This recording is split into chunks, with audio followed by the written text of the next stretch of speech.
Good evening, everyone. My name is Nathan Hoag. I have the privilege of being the parish pastor here. False. I am only slightly taller than Nathan physically. In everything else that counts, Nathan is a giant. But my name is Phil. My name is Phil Owen, if you want to get that personal. I am the parish pastor. I'm the pastor of TNL. Sometimes I say parish pastor, but we're not technically a parish like you guys are because we meet here on Tuesday nights. And we're made up of people scattered all around the Denver area. But Nathan is out gallivanting around the mountains like he is wont to do, and he asked me to fill in, and I said, yes, please. I love being here with you guys. I love teaching here. And I'm excited to talk about what we're talking about tonight, which is this new series that we're starting on the book of Jonah. And now we probably all have associations with Jonah, right? Whether you grew up in church or not, we all have some notion about what this story is about. And we're probably all wrong. What's the biggest thing that we associate with Jonah? Kevin. Kevin knows the answer that I think everyone's going to say. Yeah, a whale, right? That's what you think of when you think of Jonah. There's not even a whale in the story, turns out. It's a really big fish, which, sure, to ancient people, a whale is probably a really big fish, so it totally could be a whale. But whatever the case is, the whole whale, big fish thing is not really a big part of the story. It's mentioned in 2 verses, a total of 3 times.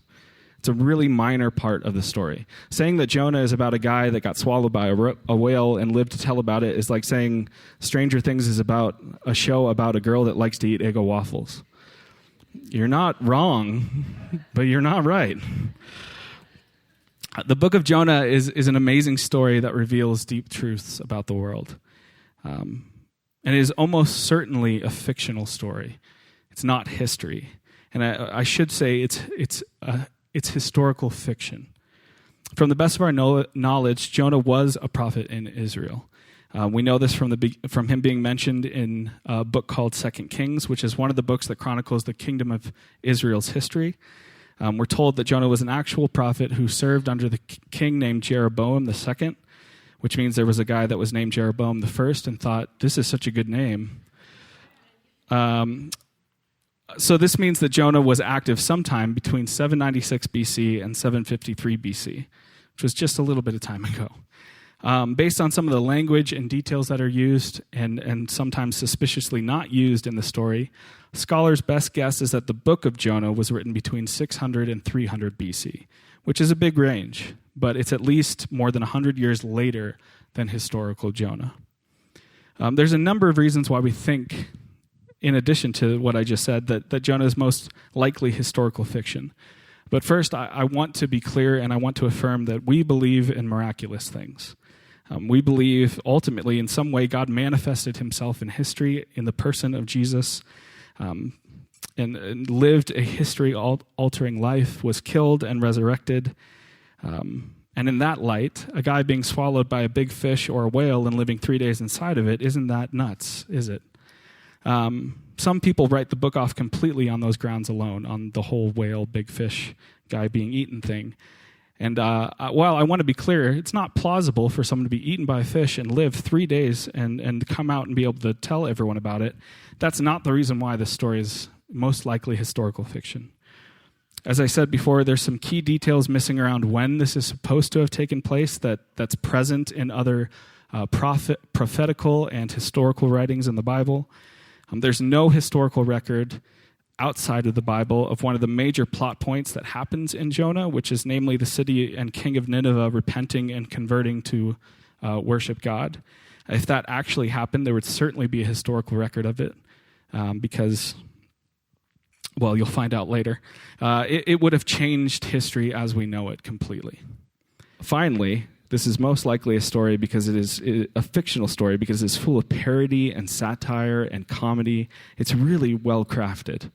And we miss all of this because of the thousands of years and multiple cultures and multiple languages that the story has been processed through. And I'll try to point out some of the comedy as it comes up. For instance, the whale is mentioned 3 times. The first time, it's a male whale. It's a fish. Here I am saying whale, and I'm the guy that was like, there's no whale. I'm just going to keep saying whale. It feels better. First time, it's a male whale. Rhymes. It's great. Second time, after it swallows Jonah, it's referred to as a female whale.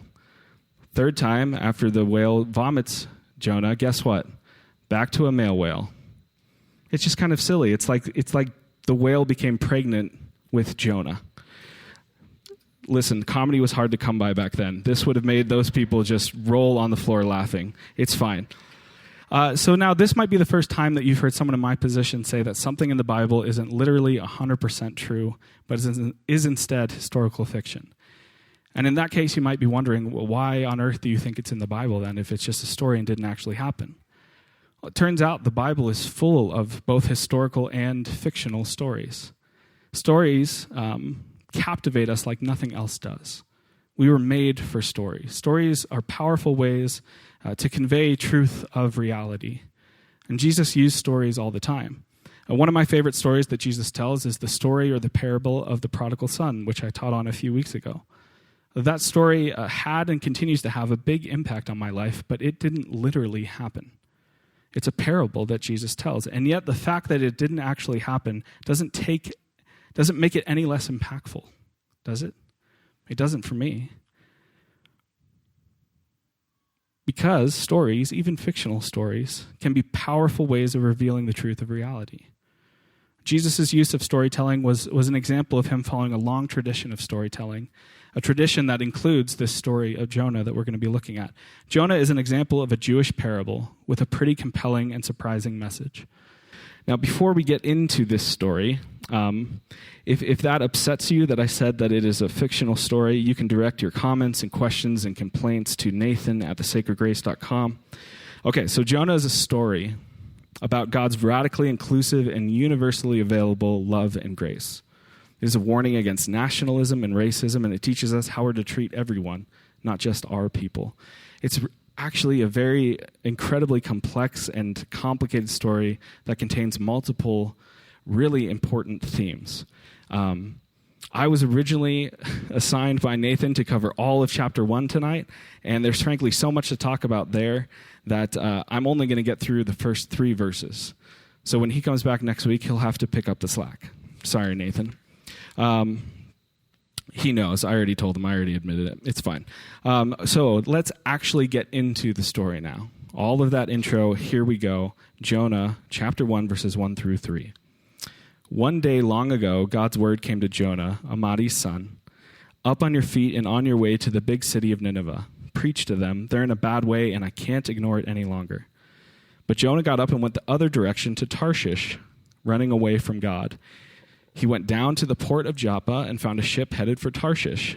He paid the fare and went on board, joining those going to Tarshish. In case you forgot, he's going to Tarshish, as far away from God as he could get.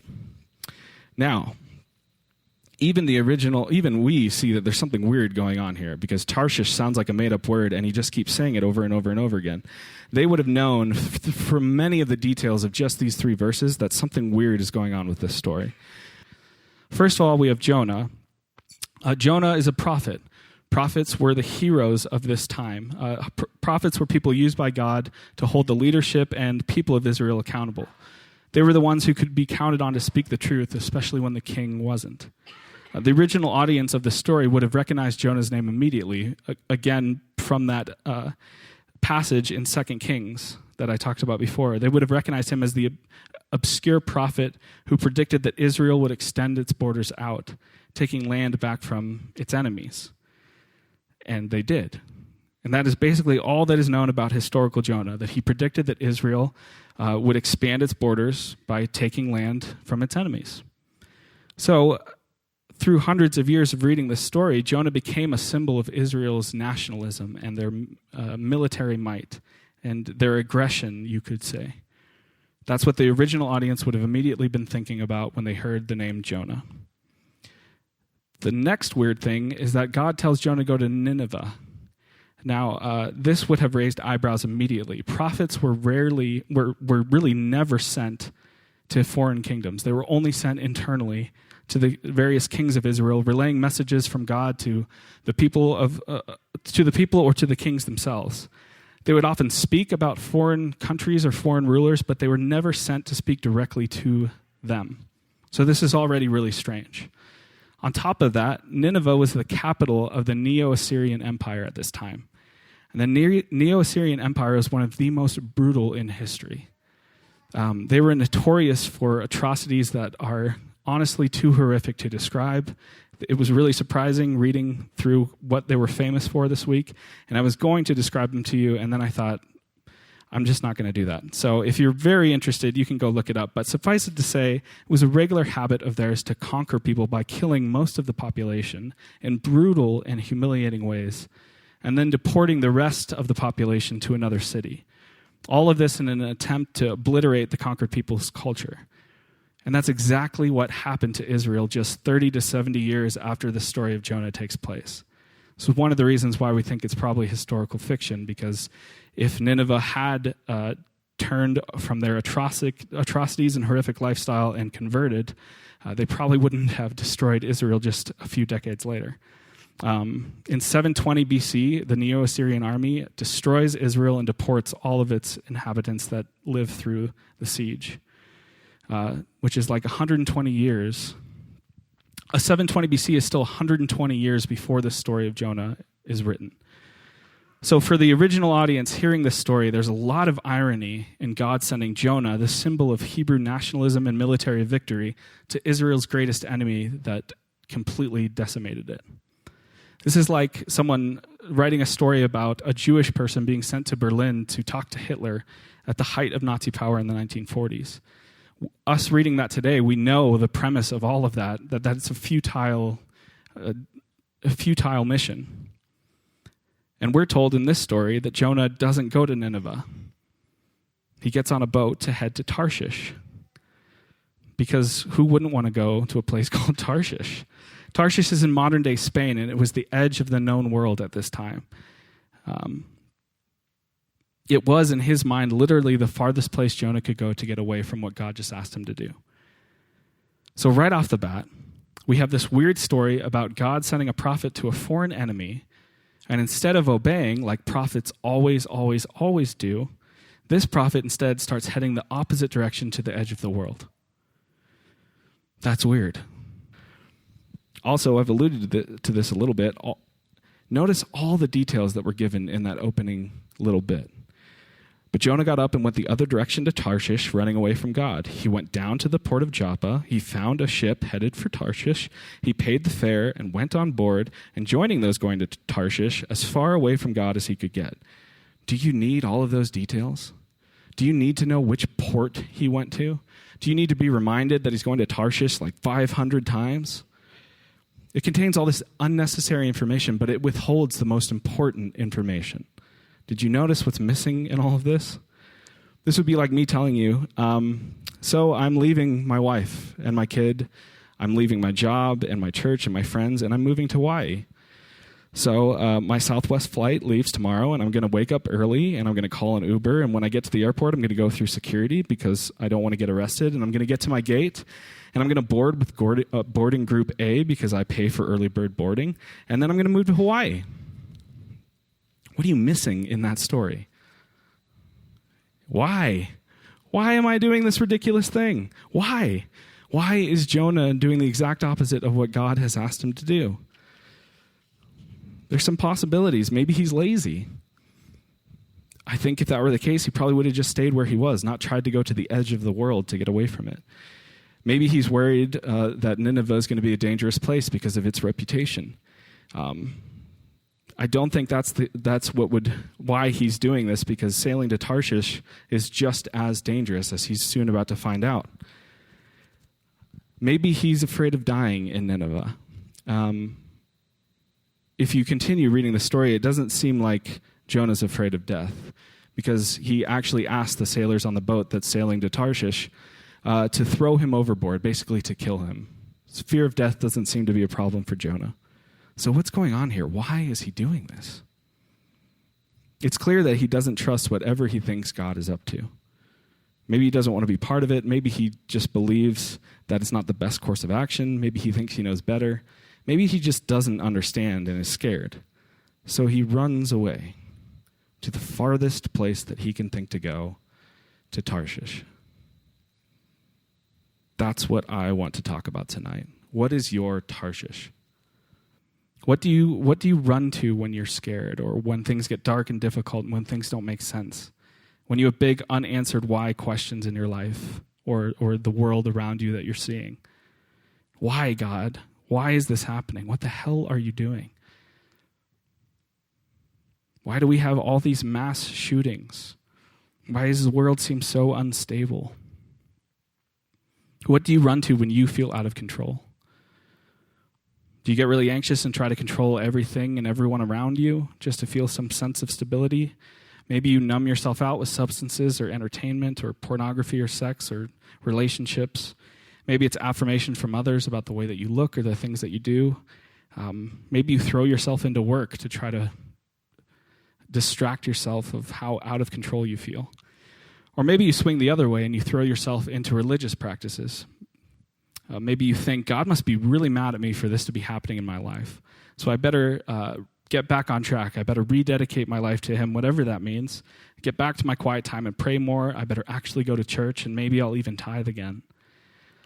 The Bible talks about both of these ways of trying to control our lives a lot, through rebellion or through religion. Rebellion is what happens when our belief in who God is doesn't match up with what we experience in our world, which makes us feel helpless and out of control. And to sort that out, we try to distance ourselves or completely ditch the idea that God is in control or that he is good or that he is real. Rebellion is what happens when we decide that we're on our own or we're better off on our own, or it's every man or woman for themselves. Religion is similar, but instead of distancing ourselves or ditching God, we try to do the things that we think will make him happy so that he'll do what we want. If I make God happy, he'll make my life better. This is ultimately just an attempt to control God. When you feel out of control and helpless, do you run from God or do you try to control him? Earlier in my life, for sure, I tried to control God by just doing all the right things that I thought I was supposed to do. But now, today, honestly, I rebel. When things don't make sense, when things get dark, when I'm again confronted with innocent people being hurt but through no fault of their own, I rebel. Externally, I'm steady and constant, and I do whatever I need to do to help stabilize, but internally, I'm bailing. I'm really quick to think that this whole thing is a sham and that God is not real and that life is meaningless and arbitrary. And basically, I try to control my anxiety and my feelings of helplessness by removing all risk of hope at all, which is pretty depressing. What do you do? When you feel out of control and helpless, do you rebel against God or try to control him? Both rebelling and religion are results of not trusting in God's goodness and his commitment to work towards goodness through all things, to work in every circumstance to bring goodness from it. We don't trust that God is working to reduce suffering and increase joy in all things. In Romans 8:28, Paul writes, God is working through all things to bring about good for those who love him. That is a really challenging verse to believe for me often. We've typically interpreted this to mean only for Christians, and I really think that that's a mistake. In fact, if you keep coming back or keep reading Jonah, Jonah is largely a story of God working to bring about good for people who definitely do not love him, at least initially. God is working through all things to bring about goodness and new life and growth. I can't believe that God causes evil things to happen. But I want to believe, and on my best days I do believe, that he works to bring good through them. God is the ultimate improviser, and he's endlessly creative in finding ways to bring good out of everything that happens. Every terrible thing that we can think of to do, he finds a way to bring good out of it. And we'll see from the rest of the story that Jonah continues to disobey God throughout the story, and God uses it every single time to bring about renewal. For the people that Jonah comes in contact with, and ultimately for Jonah, even if he doesn't see it. God is working through all things to bring about goodness, new life, and growth. Two responses to that idea. First, you might think, that's a really nice thought. And I would say, thank you. It's a really nice thought that God is working to bring about good out of terrible things that have happened in my life, but I'd honestly rather that some of those things just didn't happen at all. And I think oftentimes God probably agrees with you on that. That what happened to you was tragic and evil, but it happened. And would it really be better to just end it there? Yeah, that was tragic and awful and terrible. Period. I think there's something so amazing about his determination to take that event and use it for good, to take what was meant for evil and for destruction and use it to bring about renewal. Secondly, I think it's always easier to stay where we are rather than risk and grow. And sometimes, I'll speak for myself, I only develop through suffering. God's picture of time and the way things work is much bigger than our extremely limited perspective. Can you trust and let go and trust in God's goodness? Father Richard Rohr has this quote that I recently read and I really love. He says, God protects us into and through death to resurrection and new life. We see this in nature all around us, death to life, to renewal and rebirth. You and me and everything on this planet, and including this planet, and everything in the universe, all of us are made from the dust of exploded stars. All of this life that is happening on this planet, that is teeming with life, all of this is the result of some incredible and massive destruction.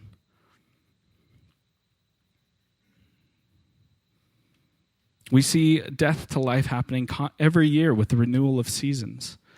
Here in Colorado, thankfully not this year, though you wouldn't know it by how hot it's been lately, often at this point in the summer, lots of our mountain forests are on fire, which we are always momentarily horrified by, rightfully so, because fire is destructive.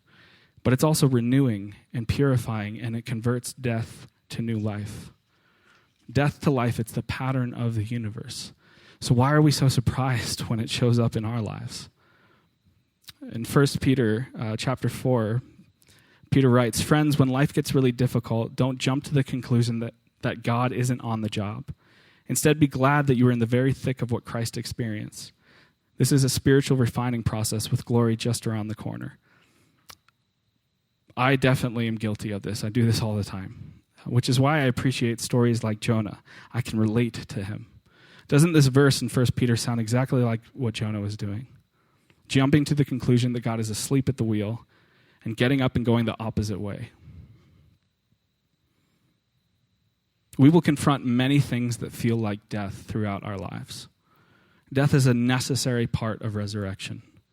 When we encounter darkness and suffering, when we encounter death, we have a choice. Will we try to exert our will and control it? Will we try to run to Tarshish, which always leads to more death? Or will we surrender to our lack of control, to face Nineveh head on and be transformed by it, be renewed by it, which always leads to life and to greater love? Will you pray with me?